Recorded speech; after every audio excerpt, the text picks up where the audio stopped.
ನಿನ್ನನ್ನು ಪರೀಕ್ಷೆಗೆ ಒಳಪಡಿಸಿದೀನಿ, ಆದ್ರೆ ಇವತ್ತು ನನ್ನ ಆಚೆ ಹಾಕಿದೆಯಲ್ಲ, ಜುಟ್ಟಿ ಹಿಡ್ದ ಆಚೆ ಹಾಕಿದೆ, ಅದೇ ಜುಟ್ ಮೇಲೆ ನಾನು ಬಂದ್ ಕುಂತ್ಕೊಳ್ತೀನಿ, ಅವಾಗ ನೀನ್ ಒಪ್ಕೋ. ನಾನ್ ಪಟ್ಟ ಹೇಳ್ತಾ ಇರ್ತೀನಿ, ಅದ್ರ ಪಕ್ಕ ನಿನ್ ನಿಂಬೆಹಣ್ಣ ಅಕ್ಷತೆ ಕಾಳಿ ಇಟ್ಕೊಂಡು ಕುಂತ್ಕೊಂಡ್ರೆ ನನ್ನನ್ನ ಎಲ್ಲಮ್ಮ ಅಂತ ಕರಿ, ಇಲ್ಲಾಂದ್ರೆ ಇಲ್ಲಮ್ಮ ಅಂತ ಹೋಗು ಅಂತಂದ್ಲು.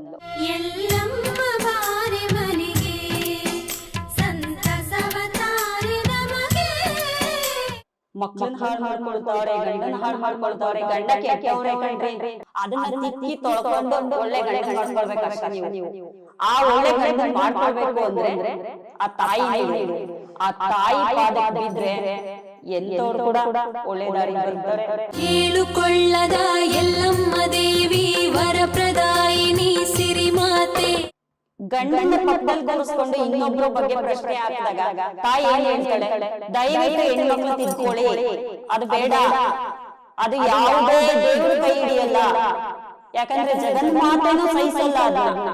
ಅಖಿಲಾಂಡ ಕೋಟಿ ಬ್ರಹ್ಮಾಂಡ ನಾಯಕಿ ಎಲ್ಲಮ್ಮ ತಾಯಿ. ವೀಕ್ಷಕರೇ, ಕರ್ನಾಟಕದಲ್ಲಿರುವ ಎಲ್ಲ ಪ್ರಸಿದ್ಧ ದೇವಸ್ಥಾನಗಳನ್ನು ನಿಮಗೆ ಪರಿಚಯ ಮಾಡಿಸುವುದೇ ನಮ್ಮ ಉದ್ದೇಶ. ಟಿವಿ ಕನ್ನಡ. ಈಗ ನಾವು ನಿಮಗೆ ಪರಿಚಯ ಮಾಡಿಸಲು ಹೊರಟಿರುವ ದೇವಸ್ಥಾನ ರೇಣುಕಾ ಯಲ್ಲಮ್ಮ ದೇವಿ ದೇವಸ್ಥಾನ. ಈ ದೇವಸ್ಥಾನ ಇರುವುದು ತುಮಕೂರು ಜಿಲ್ಲೆ ತಿಪಟೂರು ತಾಲೂಕು ಕೆಬಿ ಕ್ರಾಸ್ನ ಬಳಿ ಇರುವ ಕಟ್ಟಿಗೇನಹಳ್ಳಿ ಗ್ರಾಮ. ಬೆಂಗಳೂರಿನಿಂದ ಸರಿಸುಮಾರು 125 ಕಿಲೋಮೀಟರ್ ಸಮೀಪದಲ್ಲಿದೆ.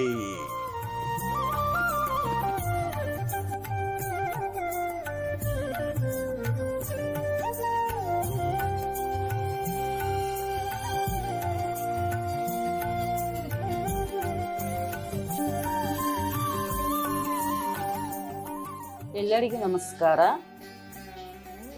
ನಾನು ನಿಮ್ಮ ಪ್ರೀತಿಯ ಅಮ್ಮ ವಿಶಾಲಾಕ್ಷಿ ಜೋಗತಿ. ನಾನು ಕಟ್ಗೇನಹಳ್ಳಿ ಗ್ರಾಮ, ಬೀರಸಂದ್ರ ಪೋಸ್ಟ್, ತಿಪಟೂರು ತಾಲೂಕು, ತುಮಕೂರು ಡಿಸ್ಟಿಕ್. ಕಟ್ಗೇನಹಳ್ಳಿ ಗ್ರಾಮದಿಂದ ಮಾತಾಡ್ತಿರೋದು. ಮೊದಲನೇದಾಗಿ ಈ ಗ್ರಾಮದ ಜನತೆಗೆ ಧನ್ಯವಾದಗಳು. ಯಾಕಂದರೆ ತಾಯಿ, ನಾನು ತುಮಕೂರಿಂದ ಈ ಕಟ್ಟಿಗೇನಹಳ್ಳಿ ಗ್ರಾಮಕ್ಕೆ ತಾಯಿನ ಕರ್ಕೊಂಡು ಬಂದಾಗ ಯಾವ ರೀತಿ ತಗೊಳ್ತೀರಾ ಅಂತ ನನಗೆ ಅನುಮಾನ ಇತ್ತು. ಅಂದರೆ ಪಾಸಿಟಿವ್ ಆಗಿ ತಗೊಳ್ತಾರ ಇಲ್ಲ ನೆಗೆಟಿವ್ ಆಗಿ ತಗೊಳ್ತಾರ ಅಂತ ನನಗೆ ಅನುಮಾನ ಇತ್ತು. ಹಾಗಾಗಿ ನಾನು ಭಾಳ ಕೆಲವರು ನೋವನ್ನು ಕೊಟ್ಟಿದ್ರು. ಕೆಲವೊಂದು ಮಾತುಗಳು, ಕೆಲವೊಂದು ರೀತಿ ನೀತಿಗಳು ನನಗೆ ನೋವುಂಟು ಮಾಡಿದ್ದು. ಹಾಗಂತ ನಾನು ಬೇಜಾರು ಮಾಡ್ಕೊಂಡಿಲ್ಲ. ಯಾಕಂದರೆ ತಾಯಿ ಇದ್ದಾಳೆ ನನ್ನ ಹಿಂದೆ ತಾಯಿ ಇರೋದ್ರಿಂದ ನಾನು ಯಾವ ರೀತಿ ಕಷ್ಟ ಬಂದರೂ ನಾನೇನು ಜಗ್ಗಲ್ಲ. ಈಗ ಆವಾಗ 2 ವರ್ಷದ ಹಿಂದೆ ವಿಡಿಯೋ ಮಾಡಿದಾಗ ತಾಯಿ ದೇವಸ್ಥಾನ ನಿರ್ಮಾಣ ಆಗ್ತಾ ಇತ್ತು. ಈಗ ನಿರ್ಮಾಣ ಆಗಿ ಪ್ರತಿಷ್ಠಾಪನೆ ಆಗಿ ಮೇ 8, 9 ಪ್ರತಿಷ್ಠಾಪನೆ ಆಯಿತು. ತಾಯಿ ಎಲ್ಲವನ್ನ ಕಟ್ಟಿಗೇನಹಳ್ಳಿ ಗ್ರಾಮಕ್ಕೆ ಕರ್ಕೊಂಡು ಬಂದೆ ಅನ್ನೋದು ದೊಡ್ಡ ವಿಷಯ ಅಲ್ಲ. ಅದರಿಂದ ಏನೇನು ಕಷ್ಟಗಳನ್ನ ಅನುಭವಿಸಿದ್ದು ಈ ವಿಶಾಲಾಕ್ಷಿ ಈಗ ಈ ರೀತಿ ಮಾತಾಡ್ತಾಳೆ ಖುಷಿಯಾಗಿ. ಅಂದರೆ ತಾಯಿ ನಮ್ಮಮ್ಮ ಜಗನ್ಮಾತೆ ಕಾರಣ. ಅಂದರೆ ನಮ್ಮ ಕೈಯಲ್ಲಿ ಏನೂ ಇಲ್ವಲ್ಲ, ನಾವು ಎಷ್ಟೇ ಕಷ್ಟಪಟ್ಟರು ಏನೇ ಮಾಡಿದ್ರು ಅವಳ ಕರುಣೆ ಇಲ್ಲದೆ ನಾವೇನೂ ಮಾಡೋಕ್ಕಾಗಲ್ಲ. ಹಾಗಾಗಿ ಕೆಲವೊಂದು ಸಂಕ್ಷಿಪ್ತವಾಗಿ ನಾನು ಹೇಳೋಕ್ಕೆ ಇಷ್ಟಪಡ್ತೀನಿ. ಏನು ಕಷ್ಟ ಅನುಭವಿಸಿದ್ದು, ಯಾಕೆ, ಹೆಂಗೆ, ಇದೆಲ್ಲ ಹೆಂಗೆ ಹುಟ್ಟಿತು ಅಂತ.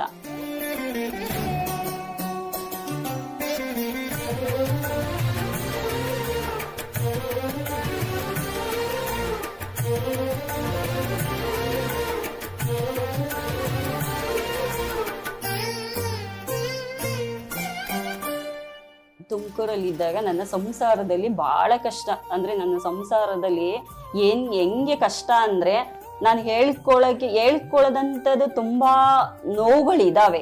ಅಂದರೆ ಎಲ್ಲರೆದ್ರಿಗೂ ಹೇಳ್ಕೋಬೇಕೋ ಹೇಳ್ಕೋಬಾರ್ದು ಅನ್ನೋದು ನನಗೆ ಅನುಮಾನ ಬಂದಿದೆ. ಆ ರೀತಿ ನೋವುಗಳಿದ್ದಾವೆ. ಕೆಲವೊಂದನ್ನು ಹೇಳೋಕ್ಕೆ ಇಷ್ಟಪಡ್ತೀನಿ. ಅದರಲ್ಲಿ ಹಿಂದೆ ಎಪಿಸೋಡಲ್ಲಿ ಹೇಳಿದ್ದೆ ಆ ರೀತಿ. ಅದನ್ನೇ ನಾನು ರಿಪೀಟ್ ಮಾಡೋದು ಒಳ್ಳೇದಲ್ಲ ಅಂದ್ಕೊಂಡಿದ್ದೀನಿ. ಆದರೂ ಕೆಲವರು ಭಕ್ತಾದಿಗಳು ಇಲ್ಲ ಅಮ್ಮ, ನೀವೆಷ್ಟು ಸಲ ಹೇಳಿದ್ರು ನಮಗೆ ಖುಷಿನೇ. ನಿಮ್ಮ ಕಷ್ಟಗಳು, ನೀವು ಅನುಭವಿಸಿದ ಕಷ್ಟಗಳು ನನಗೆ ಹೇಳ್ತೀರಾ, ಸುಳ್ಳೇನು ಹೇಳ್ತಾ ಇಲ್ವಲ್ಲ, ಹೇಳಿ ಅಂತ ಹೇಳ್ತಾವ್ರೆ. ನಾನು ಬೆಂಗಳೂರಲ್ಲಿದ್ದು, ಬೆಂಗಳೂರಲ್ಲಿ ಟ್ರಾವೆಲ್ಸ್ ಎಲ್ಲ ಮಾಡಿದ್ದು ಎಲ್ಲ ಚೆನ್ನಾಗೇ ಇದ್ದು, ಚೆನ್ನಾಗೇ ಸಂಸಾರ ನಡೀತಾ ಇತ್ತು. ಹೀಗೆ ನಾನಾ ಥರದಲ್ಲಿ ಕಷ್ಟಗಳು, ಗಂಡ ಮಕ್ಕಳು ಸಂಸಾರ ಇದ್ದೇ ಇರುತ್ತಲ್ವ, ಆ ರೀತಿ ನೋವುಗಳು ಅನುಭವಿಸ್ಕೊಂಡು ತುಂಬ ನೋವುಗಳು ಬಂದು, ಎಲ್ಲೆಂದರೆ ಯಾವುದರಲ್ಲಿ ಏನೇ ಕೈ ಆಗಲಿ, ಯಾವುದೇ ವ್ಯವಹಾರ ಆಗಲಿ, ಸಂಸಾರ ಆಗಲಿ, ವ್ಯವಹಾರ ಆಗಲಿ, ಮಕ್ಕಳು ವಿಚಾರ ಆಗಲಿ, ಹಣಕಾಸಿನಲ್ಲೇ ಆಗಲಿ, ಯಾವುದ್ರಲ್ಲೂ ನನಗೆ ಯಶಸ್ಸಿಲ್ಲ. ಯಾಕೆ, ಏನಾಗ್ತಾ ಇದೆ ನನ್ನ ಸಂಸಾರದಲ್ಲಿ ಅಂತ ಹುಡುಕೊಂಡು ಹೊರಟ್ರೆ ಯಾವ ಉತ್ತರನೂ ಸಿಗ್ತಾ ಇಲ್ಲ. ಆವಾಗ ನನ್ನ ತಾಯಿ ಹೇಳಿದ್ರು. ನನ್ನ ತಾಯಿ ಹೇಳಿದಾಗ ನಾನು, ಏನಮ್ಮ ನೀನು ಏನು ಹೇಳ್ತೀಯ ಅದನ್ನು ಕೇಳ್ತೀನಿ ಹೇಳು ಅಂತಂದೆ. ಇಲ್ಲಮ್ಮ, ಎಲ್ಲಮ್ಮ ದೇವ್ರಂತ ಇದೆ.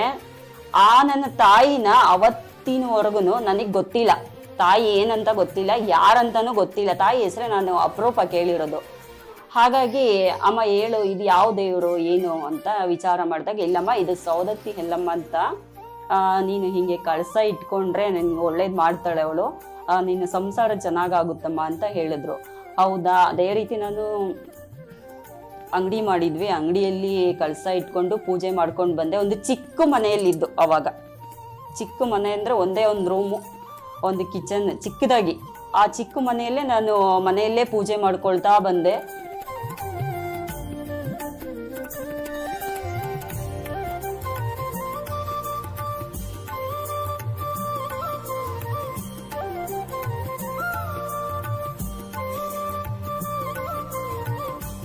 ಆ ತಾಯಿ ಎಷ್ಟು ಪೂಜೆ ಮಾಡಿದ್ರು ಕಷ್ಟ ಕೊಡ್ತಾನೆ ಇರೋಳು. ಯಾಕಂದ್ರೆ ನನಗೆ ಅನುಭವಿಸೋ ಶಕ್ತಿ ಅವಳೇ ಕೊಡೋಳು, ಕಷ್ಟನೂ ಅವಳೇ ಕೊಡ್ತಾ ಇದ್ಲು. ಹಾಗಾಗಿ ನಾನು ಕಷ್ಟಗಳನ್ನ ಅನುಭವಿಸ್ತಾ, ನೀವು ಯಾರಾದ್ರೂ ಆಗಿದ್ರೆ ಆ ತಾಯಿನ ಪೂಜೆ ಮಾಡ್ತಾ ಇರ್ಲಿಲ್ಲ. ಯಾಕೆ ಗೊತ್ತಾ, ಪೂಜೆ ಮಾಡ್ತಾ ಮಾಡ್ತಾ ಕಷ್ಟನೇ ಕೊಡ್ತಾ ಇದ್ಲು, ಅಂದ್ರೆ ಪರೀಕ್ಷೆನೇ ಕೊಡ್ತಾ ಇದ್ಲು. ಬೇರೆ ಯಾರಾದ್ರೂ ಆಗಿದ್ರೆ ಆ ದೇವರು ಬೇಡ ಏನು ಬೇಡ ಅಂತ ಇದ್ರಿ, ಅಷ್ಟು ಕಷ್ಟಗಳಿಗೆ ಕೊಟ್ಲು. ಆದ್ರೂ ನಾನು ಬಗ್ಲೇ ಇಲ್ಲ. ಅಮ್ಮ ನೀನು ಎಷ್ಟು ಕಷ್ಟ ಕೊಡ್ತೀಯ ಕೊಡಮ್ಮ, ನಾನೇ ಸಹಿಸ್ಕೊಂಡು ಹೋಗ್ತೀನಿ ಅಂತಂದೆ. ಇಲ್ಲಮ್ಮ, ಅದಕ್ಕೊಂದು ಅವಕಾಶ ಕೂಡಿ ಬರಬೇಕು, ಅವಕಾಶ ಬಂದ್ಮೇಲೆ ನಿನ್ನ ಕಷ್ಟಗಳು ತಾನಾಗೆ ಬಗೆಹರಿತವೆ, ನಾನು ಅದನ್ನ ಬಗೆಹರಿಸ್ಕೊಡ್ತೀನಿ ಅಂತ ಅಂದ್ಲು. ಹೀಗೆ ಎಲ್ಲ ಕಷ್ಟಗಳು ಬಂದು, ಕಷ್ಟಗಳಂತ ಅಂದರೆ ಹೇಳೋಕ್ಕಾಗಲ್ಲ, ಆ ರೀತಿ ಕಷ್ಟಗಳೆಲ್ಲ ಬಂದು. ಆವಾಗ ಅಮ್ಮ ಕನಸಲ್ಲಿ ಬಂದು ನನಗೆ ಎಲ್ಲದನ್ನು ಪ್ರತಿಯೊಂದನ್ನು ತಿಳಿಸ್ತಾ ಇದ್ಲು. ಅವಾಗ ನನ್ನ ಗಂಡನಿಗೆ ಹೇಳಿದ್ರೆ, ಇದು ಯಾವ ದೇವರು, ಈಗ ಅರ್ಶಿನ ಕುಂಕುಮ ಎಲ್ಲ ಹಚ್ಕೊಂಡು ಹಿಂಗೆ ಕುಂತ್ಕೊಂಡೈತೆ, ಇದು ಯಾವ ದೇವರು, ಇದು ನನ್ನ ಹತ್ರ ಇದನ್ನೆಲ್ಲ ಇಟ್ಕೋಬೇಡ, ಇದು ದೇವ್ರ ಗೊತ್ತಿಲ್ಲ, ಅದನ್ನು ನಾನು ಪಾಸಿಟಿವ್ ಆಗಿ ತಗೊಳಕ್ಕಾಗಲ್ಲ ಅಂತಂದ್ರು. ಹೀಗೆ ಪೂಜೆ ಮಾಡ್ತಾ ಕುಂತಿರೋವಾಗೇನೆ ಆಚೆಗೆ ಹಾಕಿದ್ರು ನನ್ನ, ನೀನು ಈ ಪೂಜೆ ಮಾಡಬೇಡ, ನೀ ಇದರಿಂದ ನನಗೆ ಎದುರಿಸೋಕೆ ನೋಡಬೇಡ ಅಂತ. ಆಗ ಅಮ್ಮ ಹೇಳಿದ್ರು, ನೋಡಪ್ಪ ನೀನು ತಪ್ಪು ಮಾಡ್ತಾ ಇದೀಯಾ, ತಪ್ಪು ಮಾಡಬೇಡ, ಇದನ್ನ ನಾನು ನಿಜವಾಗಿ ರೇಣುಕಾ ತಾಯಿ ನಿನ್ನನ್ನು ಪರೀಕ್ಷೆಗೆ ಒಳಪಡಿಸಿದ್ದೀನಿ. ಆದರೆ ಇವತ್ತು ನನ್ನನ್ನು ಆಚೆ ಹಾಕಿದೆಯಲ್ಲ, ಜುಟ್ಟು ಹಿಡ್ದು ಆಚೆ ಹಾಕಿದೆ, ಅದೇ ಜುಟ್ಟು ಮೇಲೆ ನಾನು ಬಂದು ಕುಂತ್ಕೊಳ್ತೀನಿ, ಅವಾಗ ನೀನು ಒಪ್ಕೋ. ನಾನು ಪಟ್ಟ ಹೇಳ್ತಾ ಇರ್ತೀನಿ, ಅದ್ರ ಪಕ್ಕ ನಿನ್ನ ನಿಂಬೆಹಣ್ಣ ಅಕ್ಷತೆ ಕಾಳಿ ಹಿಡ್ಕೊಂಡು ಕುಂತ್ಕೊಂಡ್ರೆ ನನ್ನನ್ನು ಎಲ್ಲಮ್ಮ ಅಂತ ಕರಿ, ಇಲ್ಲಾಂದ್ರೆ ಇಲ್ಲಮ್ಮ ಅಂತ ಕೂಗು ಅಂತಂದ್ಲು. ಅದೇ ರೀತಿ ಮಾಡಿದ್ಲು. ಅದೇ ರೀತಿ ಇವಾಗ ನನ್ನ ಸಂಸಾರ ಚೆನ್ನಾಗಿಟ್ಟಿದ್ದಾಳೆ. ಅಂದರೆ ಚೆನ್ನಾಗಿಟ್ಟಿದ್ದಾಳೆ ಅನ್ನೋದಕ್ಕಿಂತ ಭಾಳ ನೋವುಗಳನ್ನು ಕೊಡ್ತಾವ್ರೆ ಜನಗಳು ನೋವು ಕೊಡ್ತಾವ್ರೆ. ಜನಗಳ ನೋವಿಗೆ ನಾನು ಎದ್ರಲ್ಲ. ಯಾಕಂದ್ರೆ ಯಾರು ಏನೇ ಅನ್ಲಿ, ಯಾರು ಏನೇ ಬಿಡ್ಲಿ, ತಾಯಿ ಸೇವೆಗೆ ಸದಾ ನಿಂತಿರ್ತೀನಿ. ಬಂದಂಥ ಕಷ್ಟಗಳನ್ನ ನಾನು ನುಂಗ್ತೀನಿ, ನಗುನ ನಿಮಗೆ ಕೊಡ್ತೀನಿ.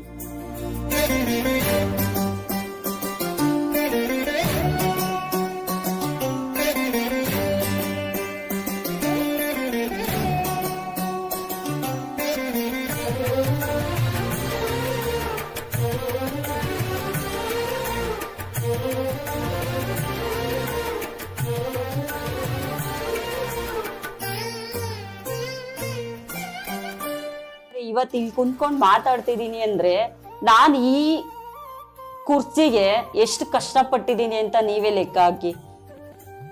ಕಷ್ಟಪಡದೆ ಯಾವುದೋ ಸುಖ ಇಲ್ಲ.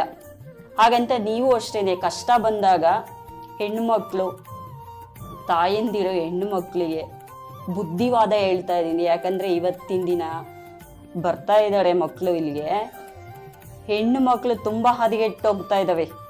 ಗಂಡು ಮಕ್ಕಳಿಗಿಂತ ಹೆಣ್ಣು ಮಕ್ಕಳು ತುಂಬ ಹುಷಾರಾಗಿರಿ, ಕಾಲ ಕೆಟ್ಟೋಗಿದೆ. ನಾನು ನೋಡ್ತಾ ಇದ್ದೀನಿ ಹೆಣ್ಣು ಮಕ್ಕಳು ಭಾಳ ಮುಂದುವರೆದಿದ್ದಾರೆ. ಅದನ್ನು ಸ್ವಲ್ಪ ಕಡಿಮೆ ಮಾಡ್ಕೊಳ್ಬೇಕು ಅಂತ ಹೇಳ್ತಾ ಇದ್ದೀನಿ. ನಾನು ಕಣ್ಣಾರೆ ನೋಡಿದ್ದು, ಸಂಸಾರಗಳನ್ನ ಹಾಳು ಮಾಡ್ಕೊಳ್ತಾವ್ರೆ, ಮಕ್ಳನ್ನ ಹಾಳು ಮಾಡ್ಕೊಳ್ತಾವ್ರೆ, ಗಂಡನ ಹಾಳು ಮಾಡ್ಕೊಳ್ತಾವ್ರೆ. ಗಂಡ ಕೆಟ್ಟವ್ರೆ ಕಣ್ರಿ ಎಲ್ಲರಿಗೂ. ಈಗ ಅಪ್ಪ ಅಮ್ಮ ಮದ್ವೆ ಮಾಡಿಕೊಡುವಾಗ ತೊಳೆದು ಬೆಳಿಗ್ಗೆ ಒಳ್ಳೆ ಗಂಡನಂತ ಪರೀಕ್ಷೆ ಮಾಡಿಕೊಡಲ್ಲ ಕಣ್ರಿ.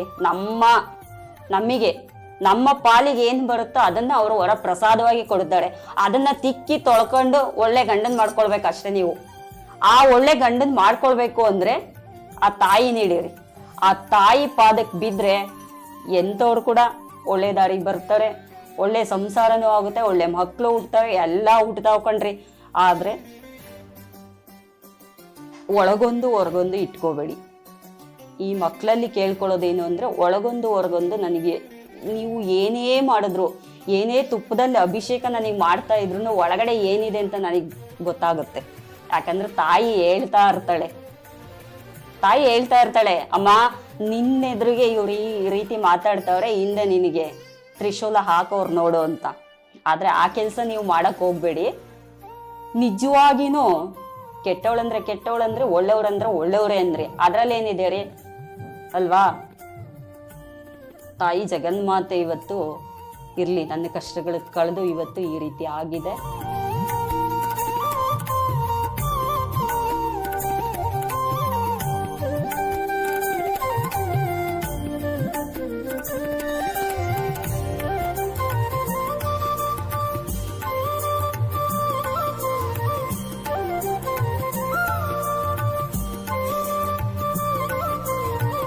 ಮೇ 8, 9 ತಾಯಿ ಪ್ರತಿಷ್ಠಾಪನೆ ಮಾಡಿದ್ವಿ. ಪ್ರತಿಷ್ಠಾಪನೆ ಮಾಡಿ ತುಂಬಾ ಕಷ್ಟಗಳು ಬಂದು, ತುಂಬಾ ಎಲ್ಲ ಸವಾಲುಗಳನ್ನು ಎದುರಿಸಿ ಇವತ್ತು ತಾಯಿ ಪ್ರತಿಷ್ಠಾಪನೆ ಮಾಡಿ ಕಟ್ಟಿಗೇನಹಳ್ಳಿ ಅಂತ ಗ್ರಾಮಕ್ಕೆ ನಾನು ತಾಯಿನ ಕರ್ಕೊಂಡು ಬರುವಾಗ ನಮ್ಮ ಜೀವನ ಸೌದೋಗಿದೆ. ಅಂದ್ರೆ ನಮ್ಮ ಜೀವ ಎರಡನ್ನೂ ಸೌಸಿದೀವಿ. ಆ ಪರೀಕ್ಷೆ ಒಳಗೆ ನಾವು ಸೌದೋಗಿದೀವಿ. ಪರೀಕ್ಷೆ ಅಂದ್ರೆ ತುಂಬಾ ಅಗ್ನಿ ಪರೀಕ್ಷೆಗಳಾಗಿದ್ದಾವೆ. ಆ ಅಗ್ನಿ ಪರೀಕ್ಷೆನಲ್ಲಿ ನಾನಿವತ್ತು ಗೆದ್ದಿದ್ದೀನಿ. ಗೆಲ್ಸಿದಾಳೆ ಅವಳು. ಯಾಕಂದ್ರೆ ಜಗನ್ಮಾತೆ ಅವಳು ಗೆಲ್ಲಿಸ್ತಾಳೆ. ನಮಗೆ ನಂಬಿಕೆ ಇರ್ಬೇಕಷ್ಟೇ. ಆ ನಂಬಿಕೆ ಅನ್ನೋ ಪದಾನೇ ದೇವರು. ನಂಬಿಕೆ ಇಲ್ಲ ಅಂದ್ರೆ ಯಾವ ದೇವರು ಏನು ಕೆಲಸ ಮಾಡಲ್ಲ. ನಂಬಿಕೆ ಅನ್ನೋದನ್ನ ಬಲವಾಗಿ ನಾವು ರೂಢಿಸ್ಕೊಂಡಾಗ ನಾವು ಅಮ್ಮ ತಾಯಿ ಅಂದ್ರೆ ಕಾಪಾಡ್ಕೊಂಡು ಹೋಗ್ತಾ ಇರ್ತಾಳೆ. ಇಲ್ಲ ಬೇರೆಯವ್ರು ಹೇಳ್ತಾರೆ, ಅಯ್ಯೋ ಒಳಗಡೆ ತುಂಬಾ ನೋವುಗಳು ಇಟ್ಕೊಂಡಿರ್ತಾರೆ, ತುಂಬಾ ಕಷ್ಟಗಳು ಇಟ್ಕೊಂಡಿರ್ತಾರೆ. ಅವ್ರು ಹೇಳ್ತಾರೆ, ನಾನು ತಾಯಿನ ದೇವ್ರನ್ನ ನಂಬಲ್ಲ, ನನ್ನ ದುಡಿಮೆ ನಂಬಬೇಕು. ದುಡಿಮೆ ಎಲ್ಲಿಂದ ಆಗುತ್ತೆ ರೀ? ದುಡಿಮೆ ಎಲ್ಲಿಂದ ಆಗುತ್ತೆ? ತಾಯಿ ಆಶೀರ್ವಾದ ಇರ್ಬೇಕು, ದೇವ್ರ ಆಶೀರ್ವಾದ ಇರ್ಬೇಕು.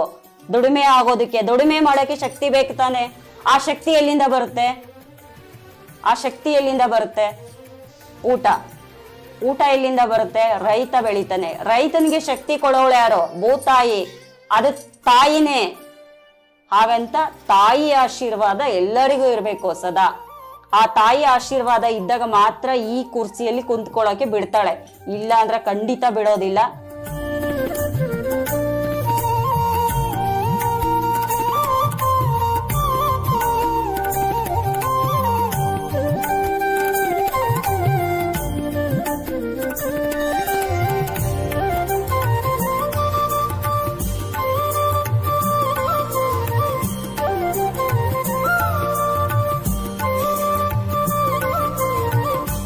ಗ್ರಾಮದ ವಿಶೇಷತೆ ಏನು ಅಂದ್ರೆ ಅಮ್ಮ ತಾಯಿ ನೆಲೆಸಿದಾಳೆ.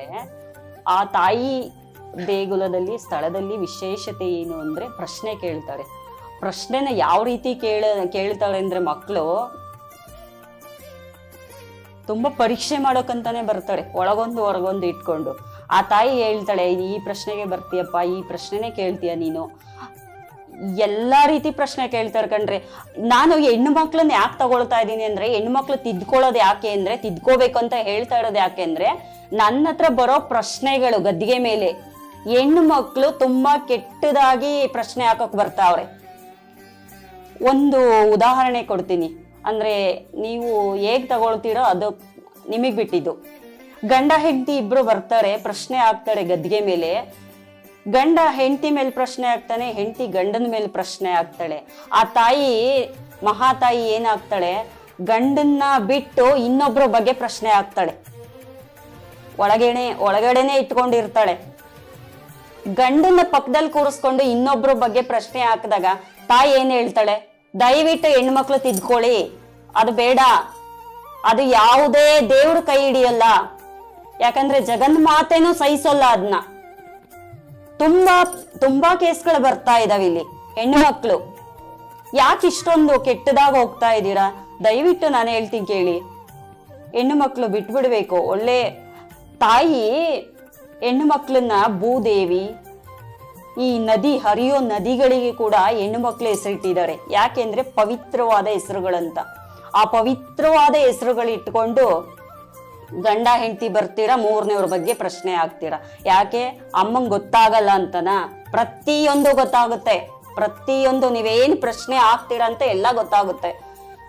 ವಿವಾಹದ ಬಗ್ಗೆ ಬರ್ತಾರೆ, ಮಕ್ಕಳ ಬಗ್ಗೆ ಬರ್ತಾರೆ, ಸಂಸಾರದ ಬಗ್ಗೆ ಬರ್ತಾರೆ, ಹಿಂಗೆ ಕೋರ್ಟು ಕಚೇರಿ, ಅವ್ರಿಗೇನ್ ಸಂಬಂಧಪಟ್ಟಿರುತ್ತೋ ಅಷ್ಟು ಪ್ರಶ್ನೆನ ಕೇಳ್ತಾರೆ.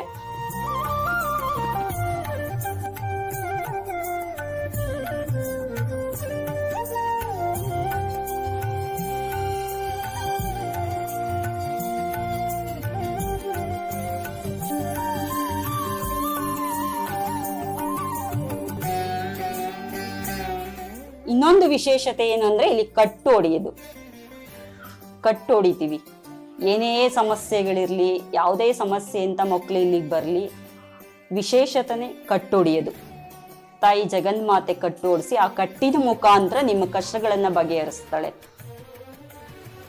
ಕೆಲವರು ಈಗ ಫೋನ್ ಮಾಡ್ತಾರೆ, ಫೋನ್ ಮಾಡಿ ಅಮ್ಮ ಫೋನಲ್ಲಿ ಏನು ಹೇಳೋದಿಲ್ವಾ, ಫೋನಲ್ಲಿ ಏನು ಬಗೆಹರಿಯಲ್ವಾ, ಪರಿಹಾರ ಹೇಳಲ್ವಾ, ಬಗೆಹರಿಸಿ ನೀವು ಅಂತಾರೆ.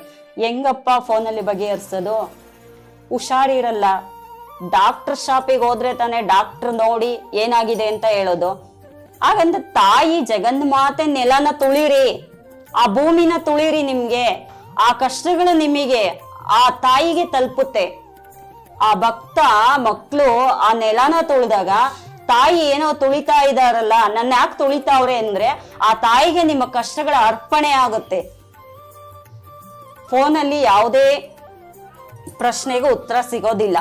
ಇಲ್ಲಿಗೆ ಬನ್ನಿ, ನೇರವಾಗಿ ಇಲ್ಲಿಗೆ ಭೇಟಿಯಾಗಿ ಅಮ್ಮನ ಪ್ರಶ್ನೆ ಹಾಕಿ ಅಮ್ಮ ಏನ್ ಹೇಳ್ತಾಳ ಅದರಂತೆ ಪರಿಹಾರ ತಗೊಳ್ಳಿ. ಪರಿಹಾರ ಮಾಡಿದಾಳೆ ಇದುವರೆಗೂ. ಈಗ ಭಕ್ತರು ಬಂದಿದ್ದಾಳೆ, ಅವ್ರ ಬಾಯಲ್ಲಿ ನೀವು ಕೇಳ್ತಾ ಇರ್ತೀರ ಏನೇನು ಬಗೆಹರಿಸಿದಾಳೆ ಅಂತ.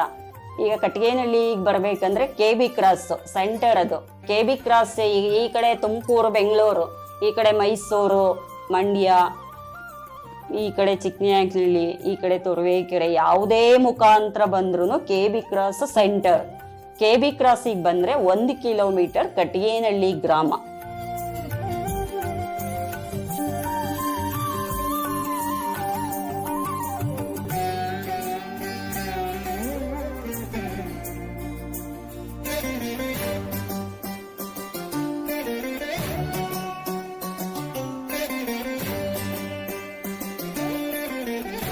ನೋಡಿದ್ರಲ್ಲ ವೀಕ್ಷಕರೇ, ಶ್ರೀ ರೇಣುಕಾ ಯಲ್ಲಮ್ಮ ದೇವಿಯ ಅನುಗ್ರಹ ಆಶೀರ್ವಾದ ನಿಮ್ಮ ಮೇಲೆ ಸದಾ ಇರಲೆಂದು ಟಿವಿ ಕನ್ನಡ ವಾಹಿನಿಯಿಂದ ಪ್ರಾರ್ಥಿಸಿಕೊಳ್ಳುತ್ತೇವೆ. ಧನ್ಯವಾದಗಳು.